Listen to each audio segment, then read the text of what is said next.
Disyembre 31, 2023, sa adlaw nga Domingo, ang santos nga banay ni Jesus, Maria ug Jose. Pagbasa gikan sa santos nga ebanghelyo sumala ni San Lucas. Miabot ang panahon nga si Jose ug si Maria magtuman sa seremonya sa paghinlo sumala sa gisugo sa balaod ni Moises.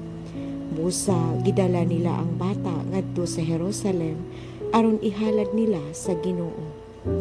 Tapos matuman ni Jose ug ni Maria ang tanan nga gisugo sa balaod sa Ginoo, mipauli sila sa Galilea ngadto sa Nazaret, ang ilang lungsod nga gipuy-an.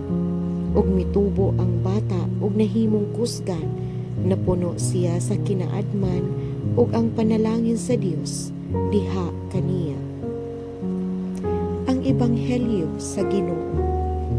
Daigon ko ikaw, O Kristo.